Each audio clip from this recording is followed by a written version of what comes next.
we're recording. Hi, my name is Bree McAlevey. I'm involved in the Sustainable Sharon Food Committee and the Energy Committee. Given the seasonal holidays and the pandemic, we thought we'd concentrate on something we all do on a regular basis, which is to cook. Tonight, we'll learn about induction cooking. First, we'll do a short slide presentation from Paul Lauenstein, who many of us already know and love. Paul is an active member of the Sustainable Sharon Coalition, as well as We the People Massachusetts, among other groups. Then we'll be treated to a cooking demonstration from Beth Rodio, a Sharon resident who purchased an induction cooktop 2 years ago. Beth is a professional baker, a working mom, and an active member of Mothers Out Front. After both presentations, we'll have a question and answer session.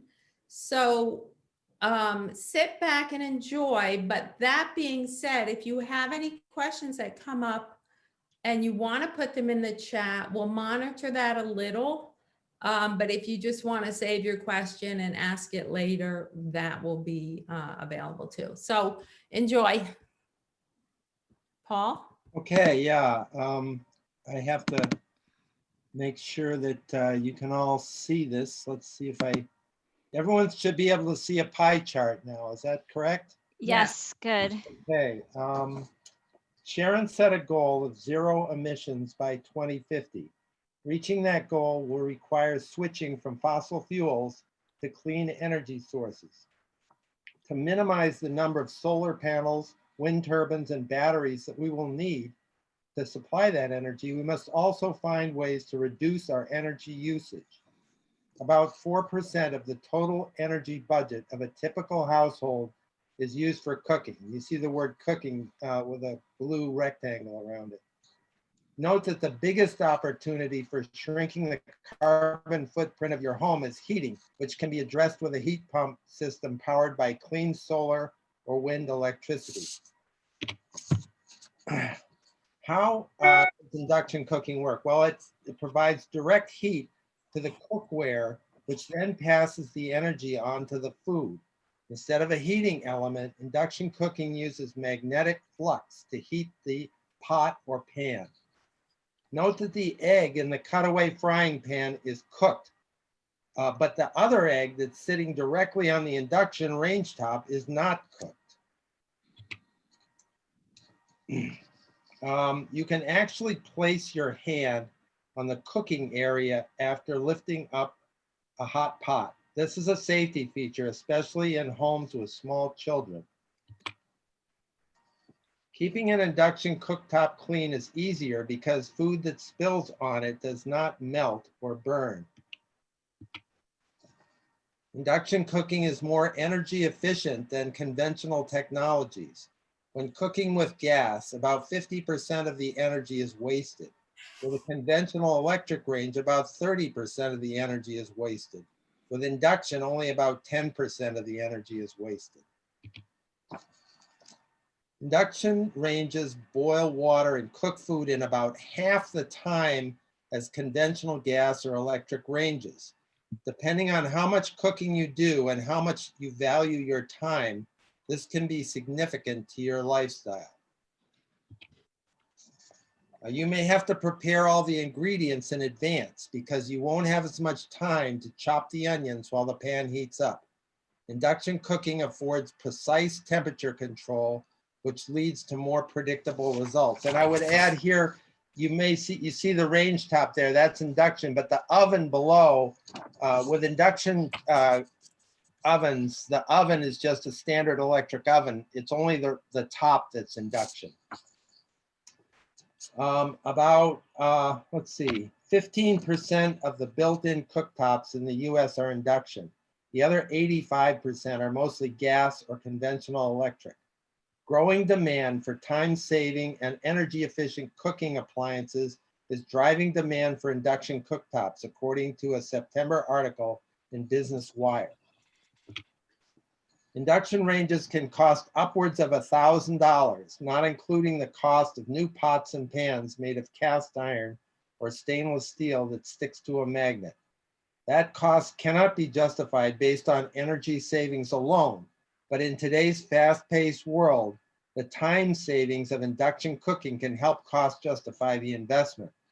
Here's a quote I found on the internet. Quote, "In my experience, 6 years with an induction cooktop, the happiness factor alone makes induction worthwhile. I get incredibly frustrated when I'm trying to cook at somebody else's house and have to wait for things to heat up. Induction heats up super fast. All the heat goes into the pot and the food. None is left over on the cooktop or up in the air. I don't know if the financial savings alone are enough to justify the purchase, but I would say between the reduced heat generation and the increased convenience, you won't regret getting an induction cooktop," unquote. Induction ranges require a 240 volt circuit and need a 40 to 50 amp circuit breaker. Kitchens with an electric range typically have that already. You can try out induction cooking with a $70 countertop unit that only needs a standard 120 volt circuit with a 15 amp breaker. This two burner countertop induction unit sells for about $170. If we hope to create a sustainable future for our children and grandchildren, we'll have to change our lifestyles to rely on clean, renewable electricity rather than dirty, non-renewable fossil fuels. Many of these changes, from electric cars to induction cooking, will actually make our lives easier and more fun. Thank you.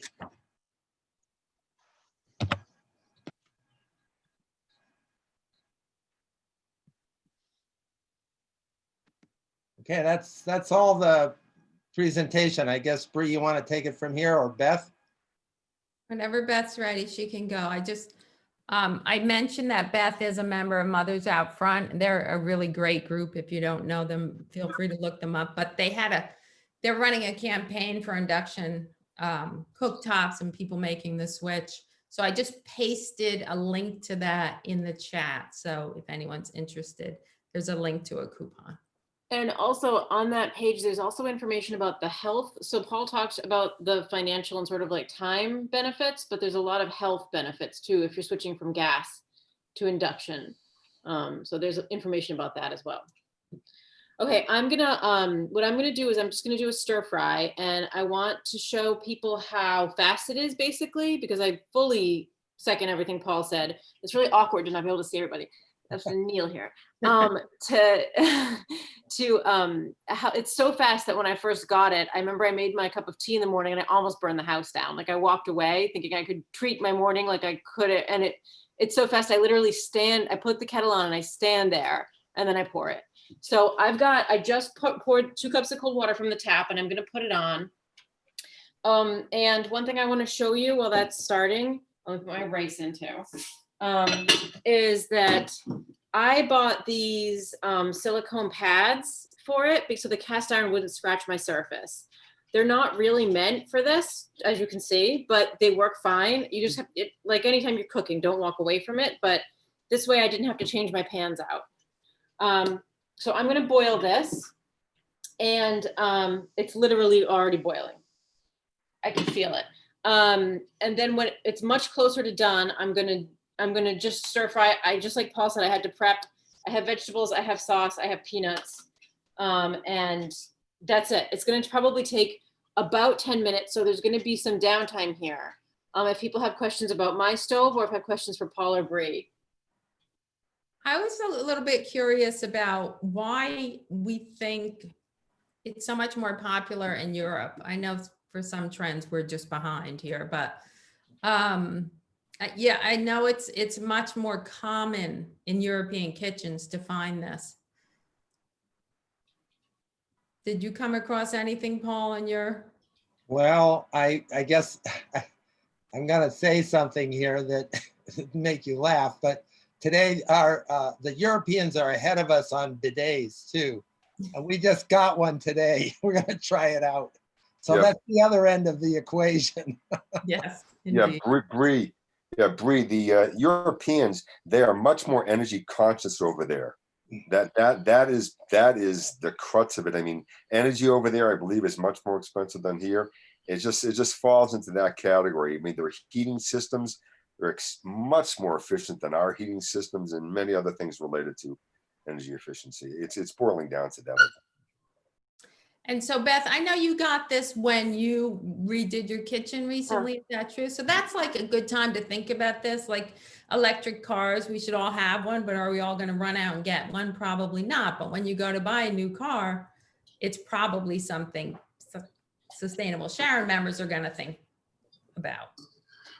So I feel like the induction cooktop might be the same, except for the little portable units that Paul showed are sort of interesting. Hey, you could try it out for short bucks and see if you like it. Or just for quick, yeah, for quick cooking. I mean, you could have it in addition.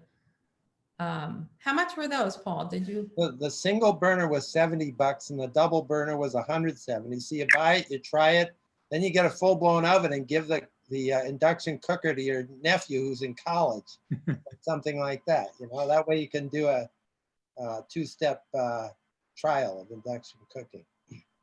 Yeah.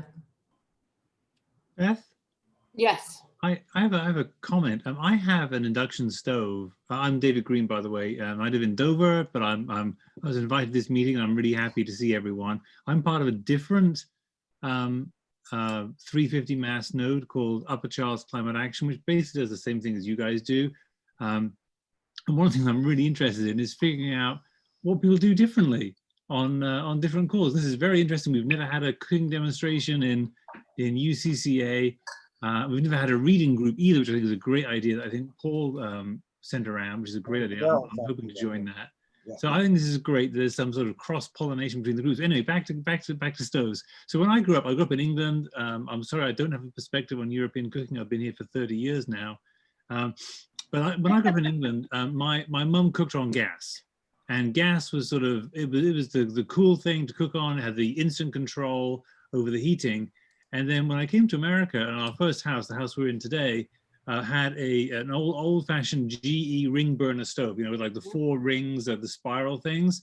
And it was already 20 years old when we moved in, and it died piece by piece, ring by ring. They went out over the next 20 years until my poor wife was left cooking for a family of 5 on 1 ring burner. Until we finally gave in and bought a new stove. And we bought an induction stove, and I would never go back. It's like night and day. And I appreciate all the things Beth and Bree have been saying about the fast turn. I'm a tea drinker, so the speed at which a kettle boils is actually important to me, and it's much faster on the induction stove. There are a couple other things I like that I didn't hear people mention. One is there's no ring of burned food. When you cook on gas, there's a hot ring where the flames are, and the rest of the pan is somewhat cooler. So if you have milk or stew or something, you get a ring of burnt food that you have to scrape off the pan when you try to clean it, and it leaves that burnt taste in the food as well. Whereas induction, the heat is perfectly even over the entire bottom of the pan, so you don't get that ring of burnt food thing. Now, Let me interrupt for 1 second to hold that thought for a second, because I think Beth is wanting to start cooking, and then we have time to talk. All right. I'm cooking, Cheryl. My water's been boiling here since 30 seconds after I started it. So were you waiting to say something? No, I was just going to answer that and show you guys. I bought this after we got the stove because I needed a bigger pan. I just went into like Marshall's and I brought a magnet so I could pick out a pan. And I mean, you can see exactly what he's saying. It's fully clean. Right. It's like, there's no, I mean, I just literally made curry in this yesterday, and there's no so fantastic. The stove stays cleaner, which I like. Yeah. I cook a lot. My stove's gross by the end of 2 weeks. And then the pans, I didn't realize the pans would stay cleaner too. That's great. And then I have a question. So being that you're from England, we got a plug-in tea kettle because we were told that that's the more energy efficient thing. So probably if you had an induction stove, you would get rid of the electric tea kettle because it boils so fast on the stove. That is exactly what we did, Bree. We had an electric tea kettle, and it's somewhere in the basement, but it's completely useless. There's like we bought a new kettle that sits on the stovetop, and I'm sure it's stainless steel, but it boils so quickly. It's like going back to the dark ages, going back to a plug-in electric kettle. But let me just mention one other thing. I think there's another big benefit to induction, which is reduced fire risk. When you've got an open flame, there's always a risk someone's going to get left on it, or a newspaper or something catches fire. And with an induction stove, there's no risk of fire at all. Even if you're cooking something, like you're doing a stir fry or something on a gas stove, and the fat or the oil spits out, that can catch fire too. Can't happen on an induction stove. So Right. to me, I think that it's like I was saying, I would never go back. I was brought up on gas. My mom loved it. Every meal that was cooked for me as a kid was cooked on gas. I thought gas was the pinnacle of cooking technology. But now we've got induction. I'm never going back. In restaurants, it's still the pinnacle. That's a hard sell. Try selling at the restaurants. It's not quite. We're not quite. You know what I'm saying? It's still a lot of education that's required around induction. A lot of people still look at induction cooktop. Oh, this looks like my standard electrical cooktop. Right. Right. You know what I'm saying? There's still a lot of, as advanced as it's come, because to your point, Bree, my wife and I did a kitchen renovation about February 2019, so almost 2 years ago, and we went. Well, we're a 100% electric house, so it just made perfect sense for us. We went induction also. We went all brand new Bosch appliances, so we have a beautiful Bosch induction cooktop, and it's fantastic. So I agree with you to all that extent. So I'm sorry to interrupt. I have to keep going because the food won't wait for us. So the rice is almost done. So I'm just gonna heat some oil up and then saute the veggies. It's gonna take seconds.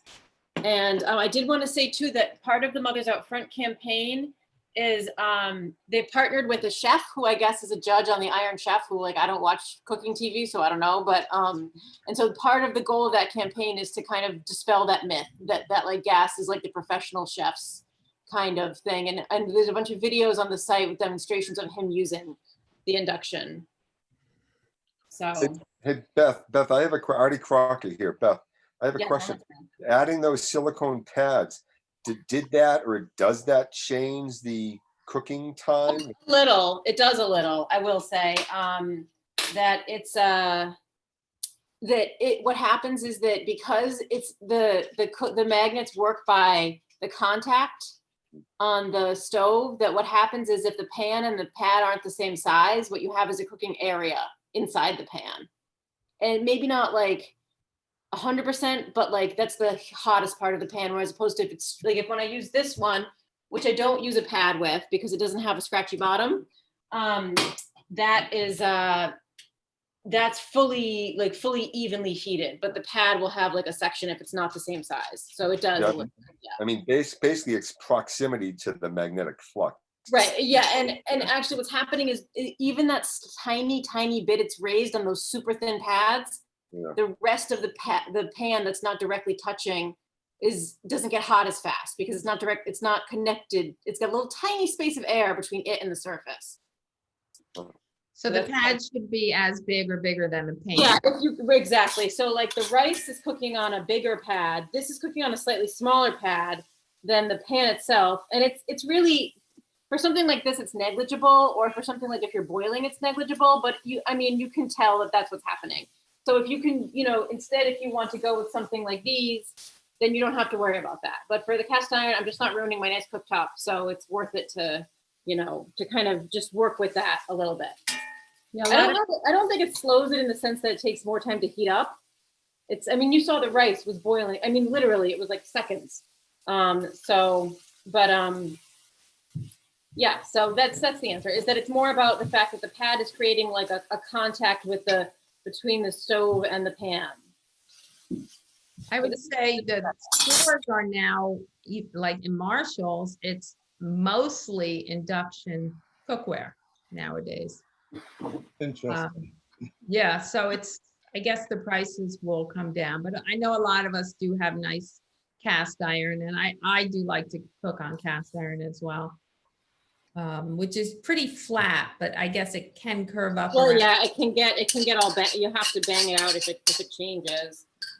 So this is it. I'm done. Like, this is a full meal that I'm making. Basically, this is a full meal in my house anyway. We only have 3 people. And that was it. I'm putting some peanuts in for a little protein. That's it. It's done.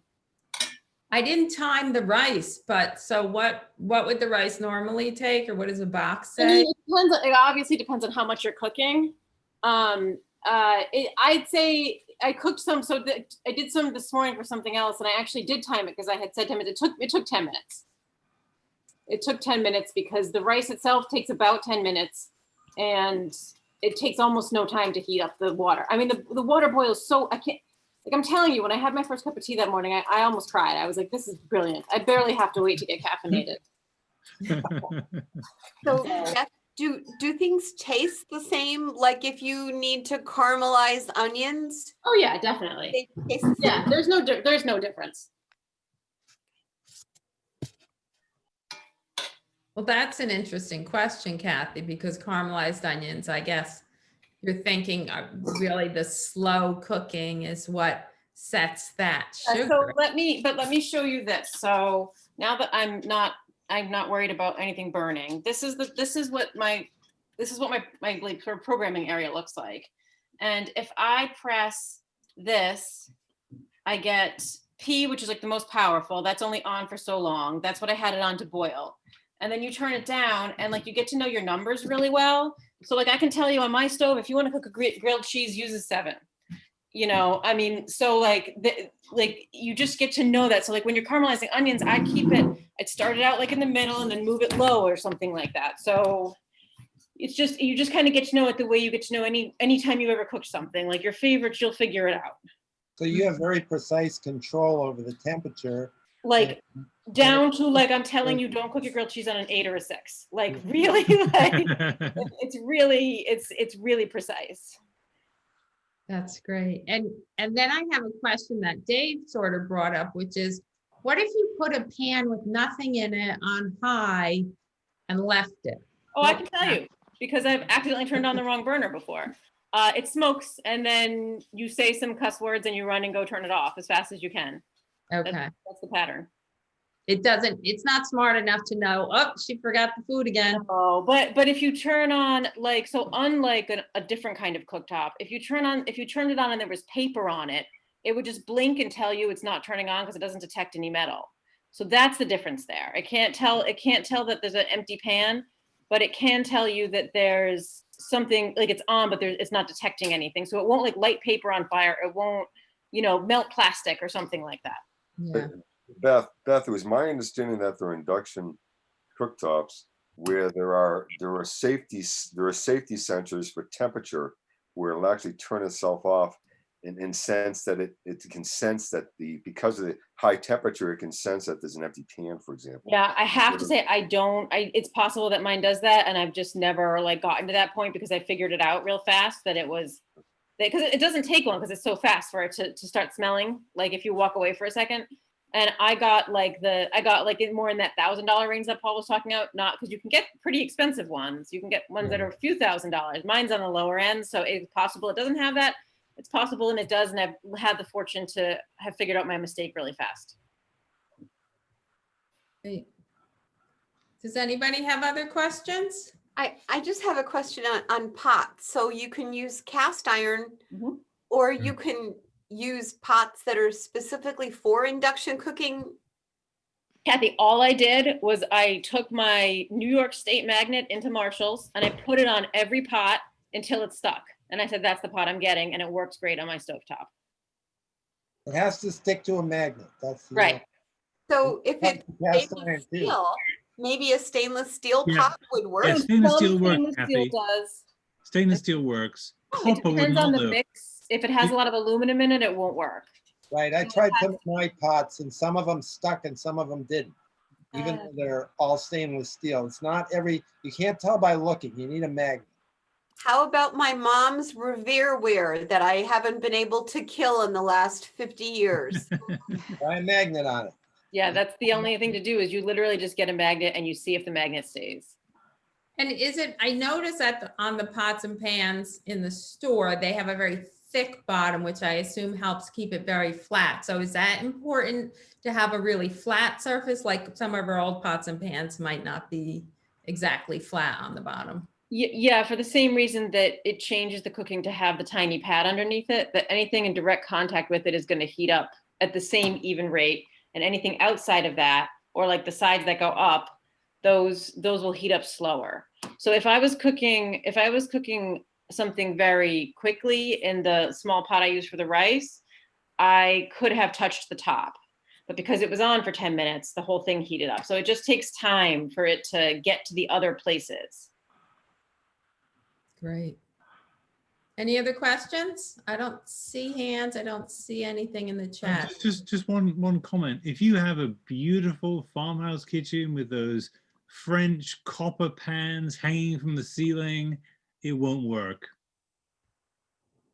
So if that's what you absolutely love, you'll have to buy new pans, because the induction will not work with copper. Even though copper is a good conductor, it is not magnetic, and it's the magnetic that makes the induction stove work. Ricky, did you have a question? Just where do you, yeah, I did. Where do you, I'm sorry, I had to pop out once. Where do you go to buy it and check it out? Induction cooktops. I think it's mainstream enough that most places have it. I mean, I can tell you where I bought mine. I'd have to look at, I'd have to like remember what it was called. It was a place in Brockton. It was like just like when I was redoing my kitchen, it was like the appliance place I went to. But I mean, they had a section on induction. It wasn't like a unicorn, you know what I mean? It was not hard to find. So I think if you went into Sears, Okay. and Yeah. there's a chance you'd be able to find it, you know? Any electronics store, any technology store, any appliance retailer, it's so common today that they all have dedicated sections for induction nowadays, just because it's become that much more mainstream. Imagine you have it at Quarries over in Norwood. That'd be pretty close. Yeah, and they do. Ricky, if you ducked out and didn't hear the announcement, in the chat is a coupon. If you're interested, it's from Mothers Out Front, an organization that's doing a campaign to educate people on induction cooking. Okay. Any other questions? Thank you. Paul and Beth, thank you so much. Thank you. Nice. You know me, I have to go get in my pajamas now. Yes. Say hi to the family. Thank you. Thank you so much. Bye, Take everybody. care. All right, Bree and Paul, thank you for organizing that. That was really great.